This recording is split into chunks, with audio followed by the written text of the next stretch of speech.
Hi, everybody. Thanks for joining us tonight. I'm John with Murder by the Book, and we are really excited tonight to have Spencer Quinn with us virtually. If you guys are not familiar with him, he is the best-selling author of the Chet and Bernie mystery series, as well as the #1 New York Times best-selling Bowser and Birdie series for middle grade readers. He lives on Cape Cod with his wife, Diana, and dogs, Audrey and Pearl. How are you doing tonight, Spencer? I'm good, John. Thank you very much for having me. Um, I'd much prefer to actually be there, but since I can't be, this is the next best thing. Yeah, we were really glad we were able to get this set up. If you guys are watching on Facebook, if you have any questions for Spencer about any of the books, the series, dogs, anything, drop them in the Facebook comments. And after he and I have chatted for a little bit, I will leave some time to get those to him. We are, of course, tonight talking about Of Mutts and Men, the newest in the Chet and Bernie series. Can you tell us just a little bit about the new book to start? Yes, I can tell you a little bit about the new book. First of all, people often ask, what order should these books be in? This is the 10th one in the series. What order should they be read in? Chet, the narrator, who's a dog, would never ask a question like that. The books can be read in any order. The idea of them is that Bernie is a private detective, Chet is his dog, and Chet tells the story in the first person.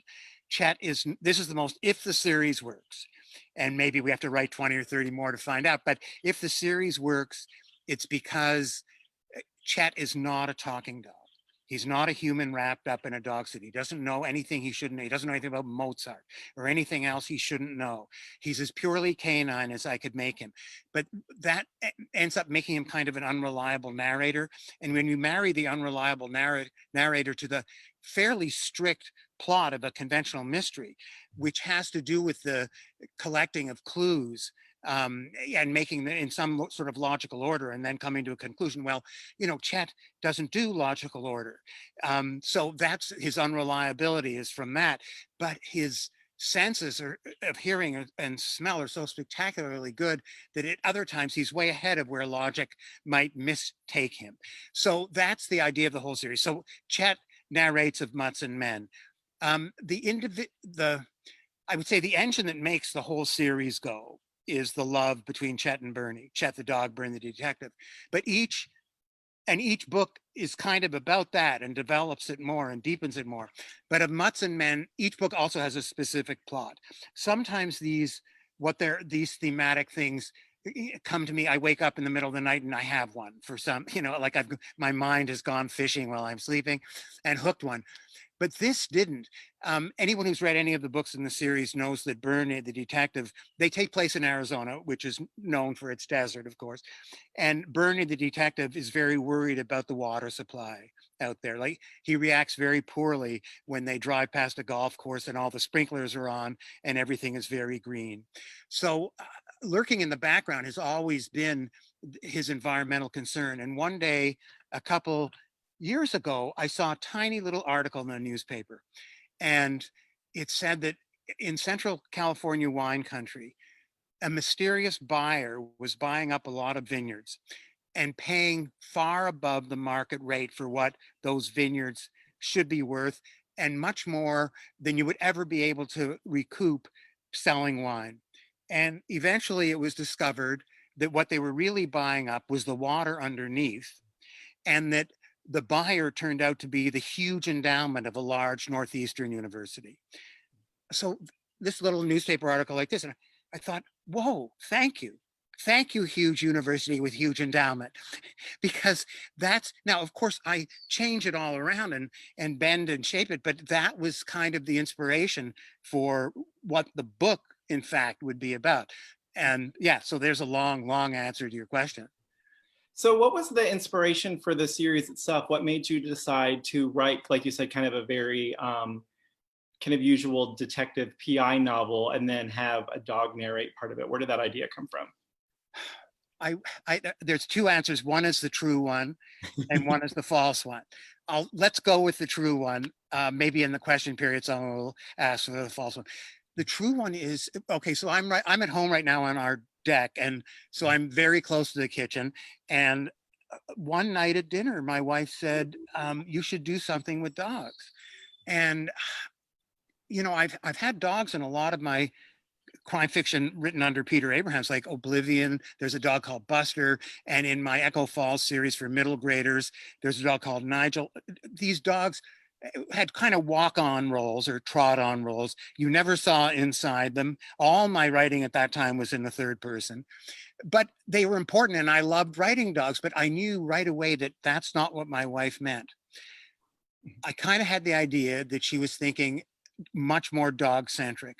And in the 30 seconds after she said that to me, the three sort of pillars on which Chet and Bernie stand came to me, the ideas, which is one of these lucky things that can happen in the novel writing biz, where all of a sudden just a snowball effect, and you have so much of what you need. Sometimes you can wait for months for all this, or it never happens. So I knew this. One, as I'd mentioned, I wanted to write a book where the dog tells the story in the first person. Second, that these stories would be mysteries of the classic type, going all the way back to Sherlock Holmes and Dr. Watson, where the sidekick tells the story in the first person. Third, and this is the most important thing, what I said before, this dog narrator is not a talking dog.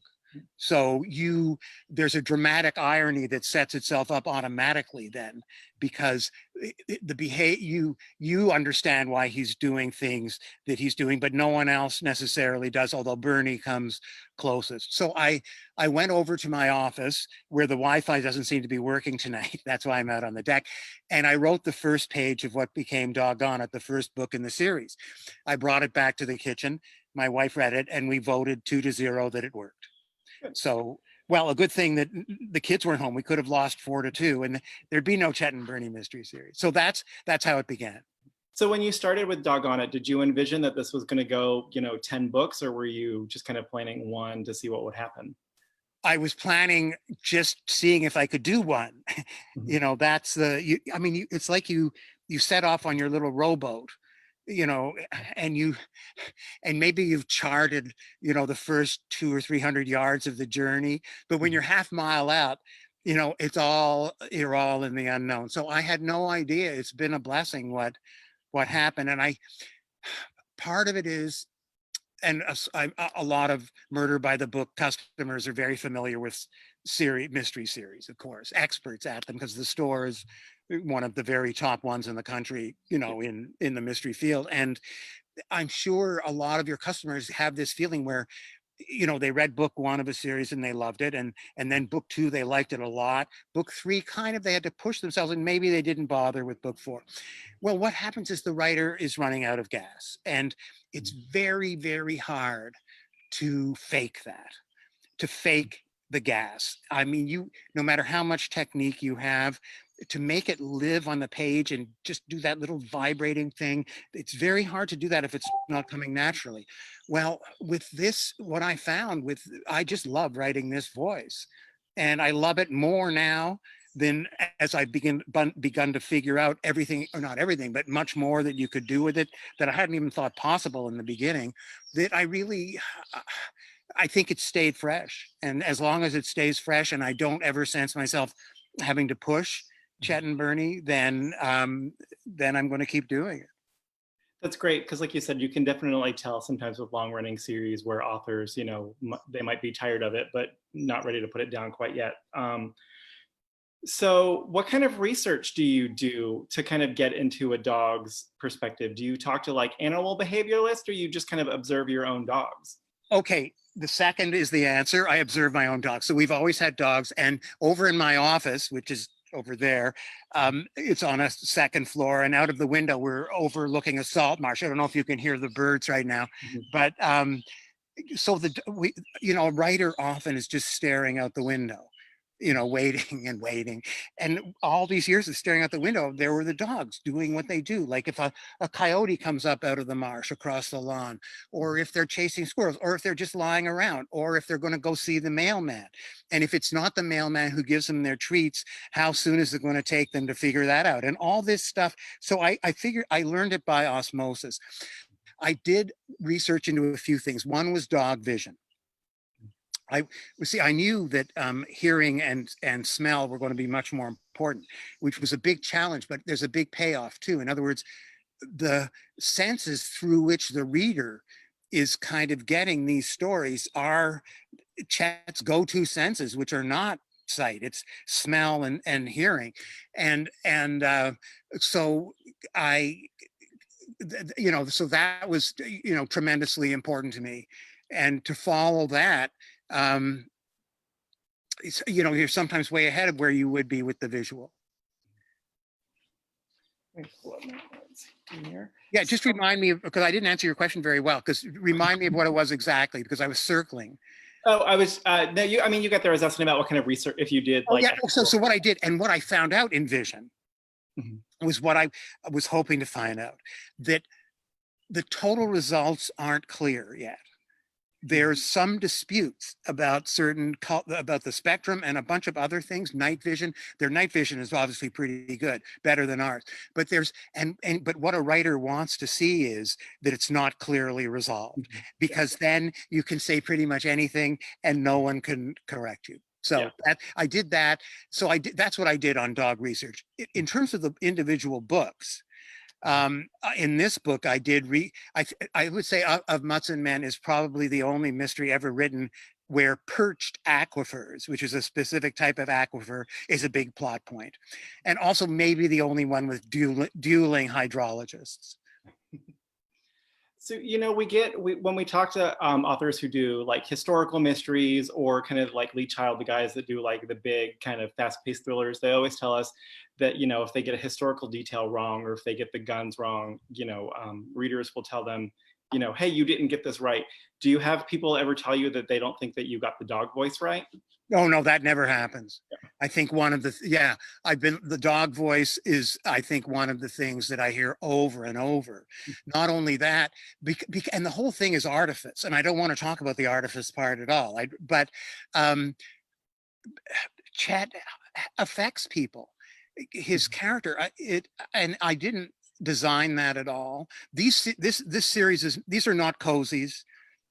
They're not blood and gore either. I'm not interested in that. I mean, I'm interested in death and murder and things like that, but I don't bathe you in it because I consider that an inferior technique. But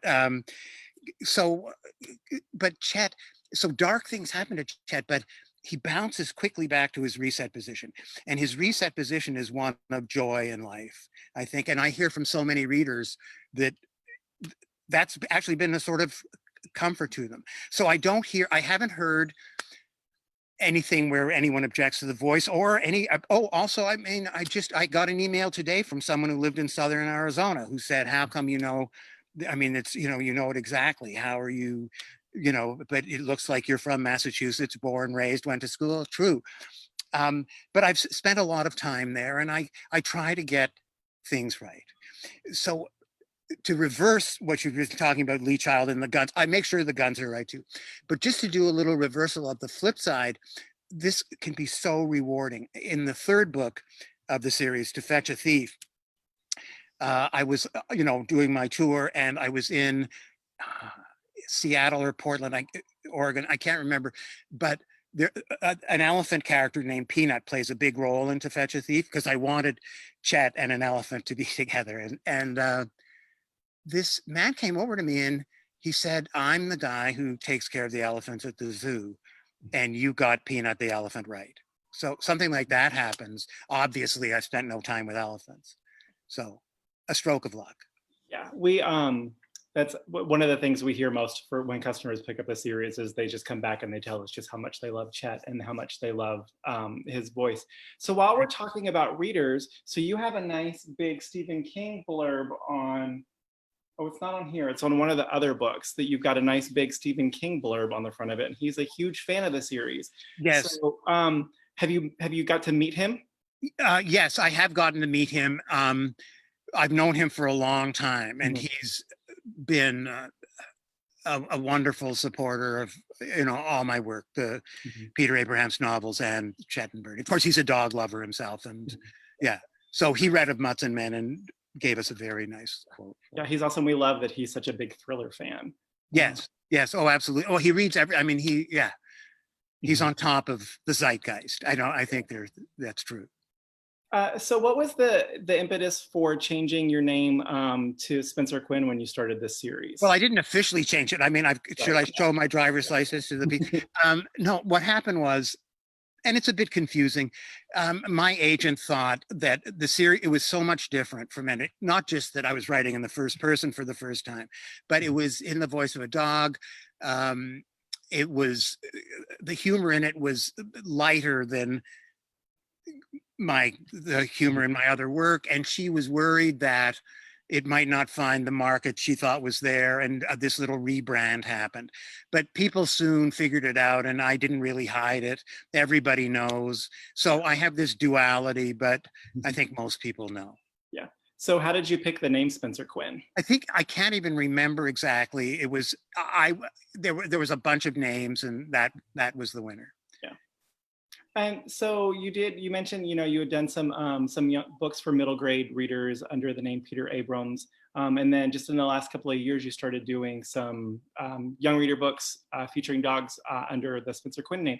So Yes. what did you decide that you wanted to dip back into the middle grade world? Well, first of all, I love this series. I wrote the Echo Fall series for Harper Children's. There are 3 books in it, Down the Rabbit Hole. It's a 13-year-old girl who loves Sherlock Holmes, and it got a good what I loved writing for kids, because they communicate with you. Often they have to write things in school, right, that they send to the writer. So shortly after the first one, Down the Rabbit Hole, came out, I got the following email, and I've had many, many similar since, but this one was perfect. I have to do a report on your book, Down the Rabbit Hole. Please tell me the story in your own words. So, you can't. So you get communications like this from kids over and over. So after we're deep into the Chet and Bernie series, or halfway through, and an editor at Scholastic called and asked if I'd be interested in writing a dog narrated mysteries for kids. So I wrote the Bowser and Birdie series, and which is 3 books. And then after that, they called and said, can you do cat? Well, I didn't know whether I could write cat. I had no guarantee. I mean, we've had 1 cat, and it was long ago. So I did the same. I went over to my office and I wrote a page of cat, and I could do cat, it turned out. So there's the Queenie and Arthur series, where it takes place in a B&B in Vermont. And this is middle grade. And so there's Queenie is the cat and Arthur is the dog, and they tell the story in alternating chapters. So a double unreliability kind of thing, and in very different ways. So Bark versus Snark, which is the 3rd, comes out in October. And I get the same wonderful communication from kids. Often the artwork comes with it, right? So that never happens with adults. There's no artwork, but with kids, they draw the characters and little scenes. It's terrific. So what are some of the differences between, writing an adult mystery versus writing a kid's mystery for you? Well, I don't have like a little sheet of paper that says, do this, don't do this. Something in my brain, it's like I shift gears, and it's just there in the right kind of language. So obviously the plot's a little simpler. They're a little shorter. So, it has to be. And of course the language is absolutely clean. There's not even words like hell, can really appear. And the reason, first of all, okay, so how would I react to that if my main thing wasn't writing for adults, where you can say anything? I don't know, because I'm in the safe position of being able to think to myself, well, it doesn't matter because I can express myself as crudely as I want in my other books. But the truth of the matter is I don't do much of that anyway. And there'd be parts of the country where if you have hell and damn, then middle grade books middle schoolers aren't going to be reading them because they just won't buy them. That's all. So I had a question from the comments. Pat asks, she says that Bernie is kind of bumbling. Is that on purpose, or was that intentional? Yes. I mean, there are certain things he has difficulty with in life. In some things, he's great, and people don't recognize that greatness. But in other things, for example, he's highly courageous. He was a military hero, but he never talks about it. He was a great athlete. He pitched at West Point until his arm blew out. He's an excellent shot. He can shoot dimes out of the air. And he's courageous and loving too. And but he has a heart and loves women, but he has a hard time, presenting his best self to them. And in terms of finances, he's really, really bad. There's the fiasco of the Hawaiian pants investment, and then he got the Bolivian tin play futures market thing exactly backwards. So, but I think I don't want to put a perfect man here, because Chet loves him no matter what. Well, if you're loving a god, no matter what is that? But if you're loving this imperfect person and gliding over the imperfections, Chet just glides over them, then I think you have a completely different effect. And I think it makes Bernie much more appealing. As the series has gone on, I think in the most important life matters, not the finances and things, he's become less bumbling. Yeah. Thanks for that question. And I just saw another one. Hold on one sec.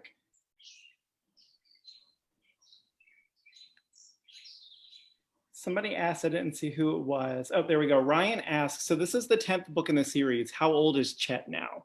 Aha. Excellent question, Ryan. He's the same age as when it started. Now, it's true, for example, that when it started, he hadn't fathered this little mysterious puppy shooter, and a whole lot of other things hadn't happened. So it's like, what this is, it's like Schrodinger's cat, the old physics. Time is progressing, but Chet and Bernie are not getting older. Yeah. The reason is, one of the reasons is I don't have any intention of having Chet die. Now, I know that if Chet dies, no matter how, there are going to be tears from readers. I don't mind getting tears from readers, but I don't want easy tears. And I think killing a dog is the easiest thing you could do to, raise emotions. And I like to do it the hard way, if I can. So that's to all the readers out there of Chet and Bernie. That's not going to happen. We have a regular customer at the store who, when she picks up a book, like if there's a dog in it, the first thing she will say to us is, "Does the dog die in this book? Because if it does, I need to know, and I need to know if it's bad. Because if it is, I don't want it." She also sneaks peeks at the end of the book to see how things end. Yeah. And if Robert B. Parker can have Spencer be ageless, and Sue Grafton, Kinsey Milhone, she didn't really age over the course of that whole series. So yeah, why not just keep them the same age and have them just be able to keep going? Yes, I don't see any reason why not at all, really. Yeah. We're talking about an art form, and it's been done a million times. So yeah. Denise Swanson did it with her Scumble River Cozy series. She basically was like, I don't want to write books that are set like in the 80s anymore. So she's like, so starting with this book, everybody's the exact same age, but it's like 2010 now. Okay. And just moved everybody like 20 years forward. Yeah. See, so because of this, certain, so in the Chet and Bernie book I'm writing now, a putter is a clue, and on the blade of it is written Tiger Woods. So, well, several things about that. Of course, Chet completely misinterprets when he hears Tiger, naturally, and knows and believes that this case is going to be very difficult. But Tiger Woods or some reference like that might dates it, and maybe at some earlier it wouldn't have been. Well, he's a poor example because he's been well known for a long time. But in other words, things are changing in the world around them, but they're the same age. Shelley asks, why did you choose to have photographs on the cover instead of the terrific artwork of the first books? Okay, well, that was a publisher decision. Yeah. Because this is your second or third with Tor now? This is the second, of Mutts and Men. Yeah. Heart of Darkness was the first. Sorry. So how do you guys come up with the titles? Do you pick them, or does the publisher, or is it a team effort? Excellent question on the title. So The first one, which I told you about how it started, as I was finishing it, after playing tennis one day, I told the story to my best friend, and he said, "Are you looking for a title?" And I said, "That'd be great." And he said, "Dog on it." So that's, some have been suggestions of Mutts and Men on Chet's Facebook page. We asked for reader suggestion, and a woman in Orange County, and her whole family came up with Mutts and Men. The Sound and the Furry, we said a Southern novel. So some of them I've come up with, other people have come up with some. In the beginning, all I wanted was a doggish kind of title that was punny and funny.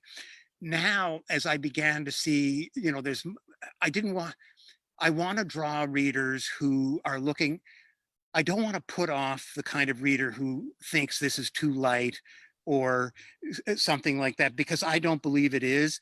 And so I want to, like with the Mutts and Men, I want a book where, okay, it has a funny title and it's a pun and doggish, but at the end, I want them to maybe pick up the cover and think to themselves, whoa, it actually kind of was about men and dogs and the relationship between them. So anyone out there tonight who has a title, yeah, Facebook, Chet's Facebook page, always looking. So Belle says that the fact that you have mentioned that Chet won't die is proof that you were brought up right.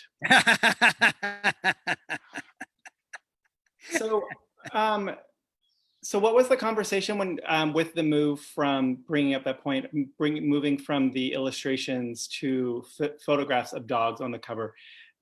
How hard was it to pick a dog that was potentially? Well, I didn't. Oh, well, they sent me pictures.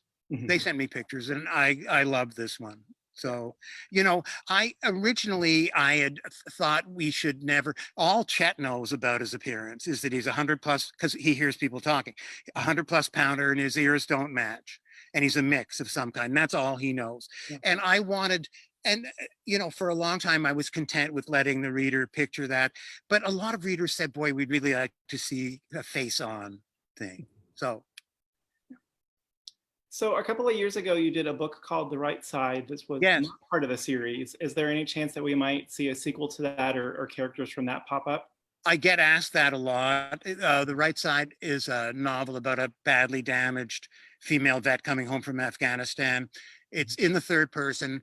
A dog plays a role, but the dog appears maybe 2/3 of the way through the book, and you're not in the dog's mind. The dog's not at all like Chet. I get asked a lot about whether, and I have an idea for doing it. It's a question of finding the time and other things like that. So but the character hasn't gone away from me. So what was it like being able to kind of take a break from Chet and Bernie, do that book, and then go back to them? Did you find that you missed them when you went back to their next book? I sort of, well, yes, and I have ideas for things to do with them often, but I really wanted to write The Right Side, and it wouldn't go away. When I get an idea for a book, I actually ignore it. I push it away. I want to sort of make it insist itself to me, because if I do it, I'm going to be spending months and months on it, and I want it to really say, "Oh, take me seriously." Tim says, not a question, but a comment. He says the worst moments are when in the Chet books are when Chet and Bernie get separated. Yes, in not every book, but in some they do get separated. Yeah. And well, as Chet mentions more than once, they're a team. We're a team, me and Bernie, and they're both exceedingly unhappy in those moments of separation and do everything they can to get back together. Rebecca wants to know, will we see Birdie and Bowser again? I don't know the answer to that question. Yeah. I kind of would like the idea. We'll see. Mm-hmm. There's only so much time, right? That's, I think we all are very much aware of that now. Yeah. So when you are reading for pleasure, do you read in the mystery genre? Do you read out of the genre? Do you have any favorites? I haven't read in the genre for a long, long, long time. Almost the time that I've been doing it, which goes back to 1980. The reason is, well, speaking of viruses and things like that, I don't want to get infected by anybody else's ideas or style or anything, even accidentally. My mother taught me almost everything I know about writing by the time I was 12 years old. And the most important thing she taught me was the value of uniqueness. Now, interestingly enough, a lot of publishers aren't interested in uniqueness. They want something that's quite a bit like something else that they're selling well. But my mom said, find what's unique in your writing and push that as far as you can. So I read a ton, and I've always been a reader, but nowadays I'm reading mostly nonfiction. What kind of nonfiction? Right now I'm reading a lot about World War II. I'll look for something a little more cheerful later. So Rebecca asks, this is an interesting question. Was there any discussion about potentially releasing The Right Side under Peter Abrams versus Spencer Quinn? That did come up, actually. I would have liked that. So you mentioned kind of, coronavirus. How has that affected, how has being home affected your writing schedule? Well, I mean, I'm very lucky compared to so many. I mean, there are people really suffering right now. I don't even mean the ones who are sick. I mean, people, who can't go to work and have to go to work. And, obviously, I mean, I write at home, not exactly at home in my office over the garage, but I have like a 15-foot commute. So that hasn't changed. And, some of my little hobbies haven't, like I love to ride my bike outdoors, and I do it all winter here in Cape Cod too. So I just, there was nothing to stop me from riding my bike. You don't have to wear a mask on the bike. And I'm playing tennis again, and the guys are, we're not really socially distancing that much, but I just don't, we're outdoors, and, we're not shaking hands and that kind of thing. So in that respect, it really hasn't, but I think in the following it has. And I think everyone, well, I can't speak for everyone, but I feel a kind of, it's almost like what people thought that the old plague was, like a miasma in the air. And I know there is no miasma in the air, but I feel just a feeling all the time of that, and that I think is affecting, my mood and the moods of a lot of people. Yeah, we're definitely, we're seeing just the store, a lot of stuff that people are turning to. Like, we're selling a lot of cozy mysteries. We're selling a lot of books like yours that aren't heavy. Lots of Agatha Christie. People are really turning to the classics, just kind of a lot of that comfort stuff to try to help some of that. Well, there's no sin in that. Yeah. So Ryan asks, you mentioned kind of the advice that your mother had given you. Was your mother a writer too? Yes, she was. She wrote for television. Anything that we would know? She died. Her career was just getting, she died very young. Oh, I'm sorry. So she never knew actually that I became a writer. Yeah. Has there been any TV interest for any of the series? Yes. Yeah. But nothing has been finalized. Yeah. We know how that goes. There's all the interest, and then the long waiting to see if anything comes. Yes, you wait. I've learned many of my books have been optioned, and some got quite far along the line, but only The Fan has been made into a movie. It was a crime fiction book that took place in the world of professional baseball, and that was made into a movie by Tony Scott. Robert De Niro played the Fan. Belle asks, do you have a favorite Chet moment? Oh, what a great question. A favorite Chet moment. Okay, I think I do. What a great question. In The Dog Who Knew Too Much, I can't remember what page. Next door, Chet and Bernie live on Mesquite Road in the valley, and next door on one side is Old Man Heydrich, who collects Nazi memorabilia, and on the other side is this elderly couple, the Parsons, who have a little yipping dog named Iggy, who's Chet's best friend, but he doesn't get outside anymore because the Parsons are infirm. Their electric fence doesn't work, so Chet sees Iggy in the window.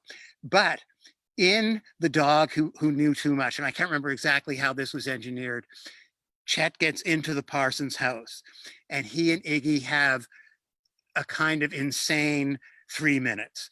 And I think those 3 pages are maybe my favorite Chet moment. Awesome.